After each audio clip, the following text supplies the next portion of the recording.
comment est-ce qu'il faut comprendre les positions chinoises sur le dossier birman?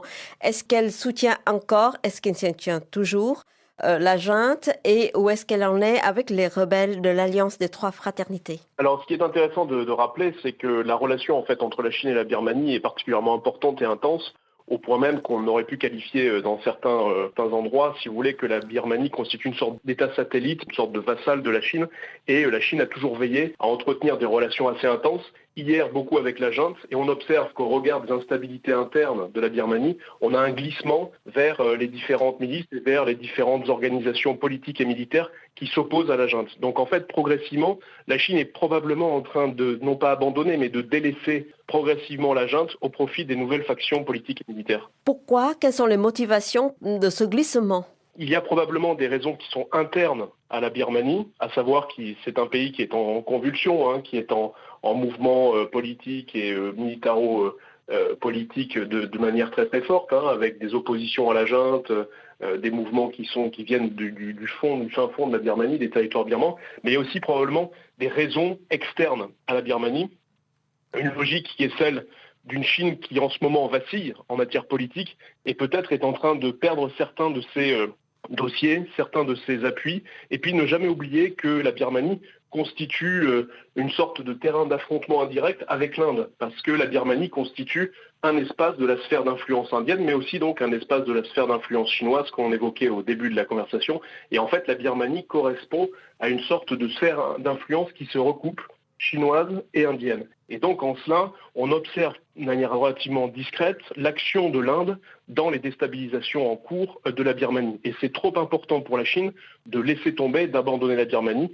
C'est pourquoi on observe ces mouvements politiques et ce glissement vers un soutien toujours plus fort des nouvelles factions armées. Il y a également les intérêts économiques entre la Chine et la Birmanie, et cela depuis longtemps, comme vous l'avez également évoqué, notamment sur cette zone frontalière. Justement, est-ce que ce basculement est également motivé par les intérêts économiques de la Chine dans la région? Le fait qu'elle veut jouer un rôle médiateur entre la junte et les rebelles, il n'y a pas autre chose comme le volet de sécurité, par exemple? Oui, exactement. En fait, si vous voulez, la Birmanie est au contact de la Chine. C'est un pays frontalier. Donc pour la Chine, c'est primordial d'avoir une forme de stabilité dans ce sud chinois et dans cette zone sino-birmane, cette zone transfrontalière.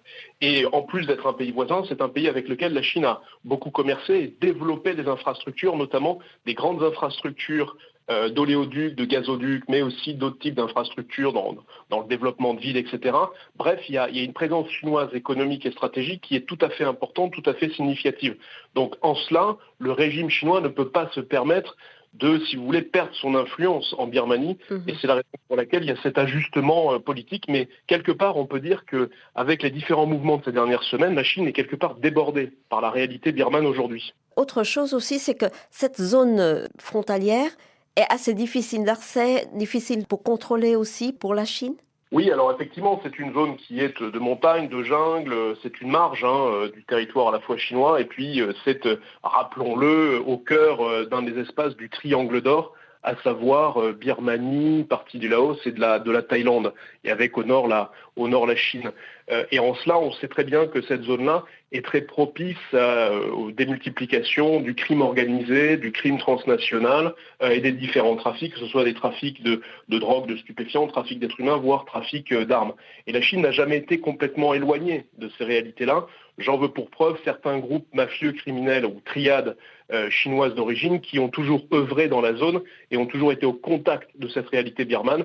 Et c'est par cet intermédiaire-là que le Parti communiste chinois a eu des contacts, développé ses relations, notamment dans ces zones-là. Donc il y a vraiment une réalité aujourd'hui pour Xi Jinping, pour le Parti communiste chinois, d'essayer de reprendre pied, de reprendre la main sur une région qui est en convulsion et qui est en transformation rapide et assez brutale. Alors effectivement, on a pu rappeler par ailleurs que la Chine avait cette vocation à jouer sur tous les tableaux. Dans les faits, effectivement, ils ont entretenu des contacts un peu avec tout le monde. Mais quand on regarde plus précisément, ils ont plutôt, par le passé, lié des contacts majoritaires hier avec la junte. Et ça, ces choses-là, aujourd'hui, sont en train de se défaire. Donc, ils sont en train d'évaluer, d'ajuster. Alors, je rappelle qu'ils sont quelque part débordés des nouveaux contacts beaucoup plus intenses, non plus avec la junte, mais avec ces nouvelles factions, avec ces nouvelles milices ou ces nouvelles organisations qui sont en fait très liées au territoire nord-est de la Birmanie et dans la jungle et dans la montagne. Donc c'est pas facile pour le régime actuellement d'agir de la sorte et probablement, j'insiste bien, que le côté se faire déborder par une réalité locale est probablement une des grilles de lecture les plus pertinentes. Ma dernière question, c'est la Chine veut parler avec les uns et les autres, mais quels sont les viviers pour peser sur ce dossier birman? Quelles sont les cartes qu'elle a en main? Eh bien, quand on regarde le passé récent, l'une des cartes essentielles a été celle de l'argent, fondamentalement. Donc, c'est lié à des logiques de corruption, c'est lié à de l'argent et à des montants financiers qui, en direction des différentes factions, des différents groupes, alors hier la junte, aujourd'hui les factions, qui permettent à ces groupes-là de se maintenir. Probablement qu'il y a une logique de contrepartie par l'intermédiaire de groupes criminels et mafieux en disant on vous laisse faire vos affaires, mais surtout n'en venez pas à un débordement sur notre territoire national. En cas, si c'est bien le cas, à ce moment-là, on pourrait user de la force ou en tout cas montrer davantage des muscles. Donc c'est d'abord et avant tout le nerf de la guerre, l'argent, l'argent, l'argent, l'argent, et puis des lignes rouges à ne pas dépasser, à ne pas déborder, qui serait d'abord et avant tout celle de ne pas empiéter sur le territoire chinois. C'est une question de sécurité, c'est une question en fait d'abord et avant tout, quand on regarde et qu'on dézoome de modèles, parce que le cocktail corruption, groupe armé, junte et matrice en fait impériale chinoise qui déborde sur ses périphéries et ses marges, et c'est le cas ici de la Birmanie ou du Laos ou d'une partie de la Thaïlande, en fait aujourd'hui on le voit est en train non pas de s'effondrer mais en train d'être contesté finalement. Et l'empire chinois, cette République populaire de Chine, est quelque part contesté, débordé dans sa marge et dans sa périphérie.